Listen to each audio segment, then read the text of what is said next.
DPCC संचार विभाग के अध्यक्ष अनिल भारद्वाज ने प्रेस कॉन्फ्रेंस में कहा कि भाजपा ने यमुना नदी की सफाई का वादा किया था, लेकिन अब तक कोई बदलाव नहीं हुआ। उन्होंने आरोप लगाया कि सरकार और विपक्ष दोनों ही इस मुद्दे पर पीछे हट रहे हैं और पुरानी लड़ाई जारी है।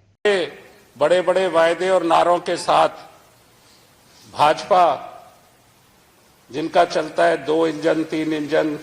अब यहां तो दिल्ली में जितने इंजन हैं वो सारे इंजन उनके पास है भाई।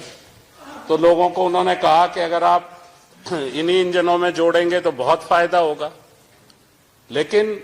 अब ये 3 इंजन या 4 इंजन या 2 इंजन की जो सरकार है, विधानसभा सत्र में तो जिस तरह से उन्होंने रोल किया वो सब आपके सामने है कि जो परंपरा 10-11 साल में लगातार चल रही थी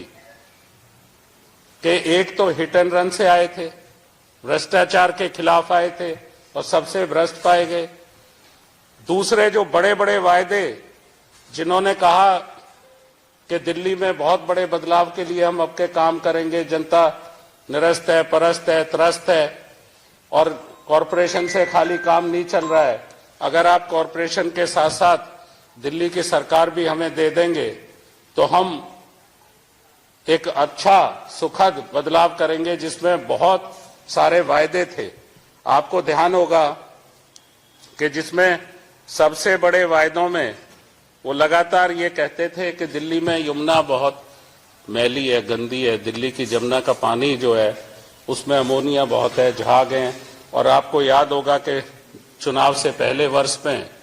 भाजपा के अध्यक्ष महोदय उसमें डुबकी लगा के हॉस्पिटल भी पहुंच गए थे। ये स्थिति थी भी, हमने भी उसको देखा, हम भी वहां गए, हमारे अध्यक्ष देवेंद्र यादव जी और मैं वहां गए थे, वो स्थिति आप सबके सामने। लेकिन उसमें बदलाव क्या किया? अब सत्र में जो चर्चा होनी चाहिए थी उन चर्चाओं से सरकार भी बची और विपक्ष भी बचता नजर आया, और दोनों की वो नूरा कुश्ती जो पिछले 10-11 साल से चल रही थी, इस 12वें साल में भी वही नजर आई। नजर ये आया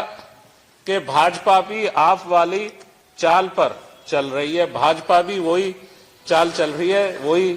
तरह से मूव कर रही है जिस तरह से आप पार्टी करती रही। जहां सरकार के लोग भी, ट्रेजरी बेंच के लोग भी ये हंगामे में शामिल होते रहे और किसी ना किसी बहाने से महत्वपूर्ण चर्चा का समय, टैक्स पेयर का वो पैसा जो सदन में, हाउस में इस पे लगता है, खर्च होता है, उससे बचते हुए नजर आए उस चर्चा से, क्योंकि उन्हें भी कुछ जवाब देने थे।